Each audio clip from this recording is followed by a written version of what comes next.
అందరికీ హాయ్ అండి. ఈరోజు ఎంతో ఆరోగ్యకరమైన ఐరన్, ప్రోటీన్, కాల్షియంతో కూడిన లడ్డు, అదేనండి మన రాగి లడ్డు ఇంట్లో చేసుకున్నాను. చాలా అంటే చాలా బాగుంటుంది. ఈ రెసిపీ మీకోసం ఒకసారి చూపిస్తాను రండి. చిన్నపిల్లలకి స్నాక్స్ బాక్స్లో కూడా పెట్టి పంపించవచ్చు. చాలా అంటే చాలా హెల్దీ లడ్డు. ఒక ప్యాన్ అయితే తీసుకొని స్టవ్ వెలిగించుకొని పల్లీలు వేసుకొని బాగా దోరగా వేయించుకొని పక్కన పెట్టుకోవాలి. తర్వాత నువ్వులు వేసి బాగా వేయించుకోవాలి. అదే ప్యాన్లో వేయించి పక్కన పెట్టుకోవాలి. మళ్ళీ ఒక స్పూన్ నెయ్యి తీసుకొని డ్రై ఫ్రూట్స్ వేసుకొని వేయించుకోవాలి. బాదాము, గోడంబి, ఎండు ద్రాక్ష వేసి బాగా వేయించుకొని ఒక బౌల్లో తీసి పక్కన పెట్టుకోవాలి. దీనికి వేసిన నెయ్యి నేను ఇంట్లో చేసిందే అండి.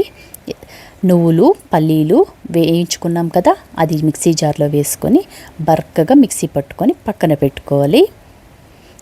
ఎండు కొబ్బరి తీసుకున్నాను, అది కూడా మిక్సీ పట్టుకొని పక్కన పెట్టుకోవాలి. తర్వాత రాగి ఫ్లోర్ 2 స్పూన్ల నెయ్యి వేసి రాగి పిండి వేసుకొని సిమ్మలో సన్న మంట మీద దాన్ని బాగా వేయించుకోవాలి. ఒక గిన్నె పెట్టుకొని ఆ గిన్నెలో 1 కప్పుడు బెల్లం, అది మునిగేంత వరకు వాటర్ వేసుకొని బాగా బెల్లం కరిగేంత వరకు కరిగించుకుంటే చాలు, పాకం రావాల్సిన అవసరం లేదు. తర్వాత ఒక ప్లేట్ తీసుకొని రాగి ఫ్లోర్, పొడి చేసుకున్నాం కదా నువ్వులు, పల్లీలు, ఆ పొడి, ఎండు కొబ్బరి, యాలకుల పొడి అండ్ డ్రై ఫ్రూట్స్, నెయ్యిలో వేయించుకున్న డ్రై ఫ్రూట్స్ వేసి ఇవన్నీ బాగా కలుపుకోవాలి. కలుపుకున్న తర్వాత ఈ బెల్లం అయితే మనం కరిగించి పెట్టుకున్నాం కదా, ఆ బెల్లాన్ని వేసి బాగా కలుపుకోవాలి.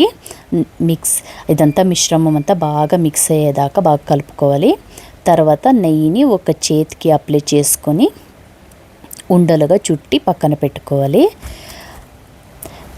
ఇంతేనండి, చాలా హెల్దీకరమైన ఆరోగ్యం పుష్కలంగా ఉండే మన హెల్దీ రాగి లడ్డు తయారైపోయింది.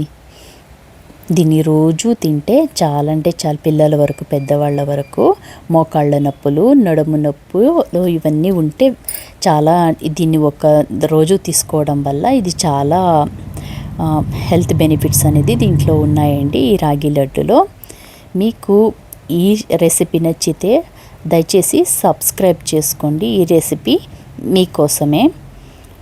ఈ హెల్దీ రాగి లడ్డు రెసిపీ చాలా అంటే చాలా హెల్దీగా ఉంటుంది. ఈ రెసిపీ మీకోసం.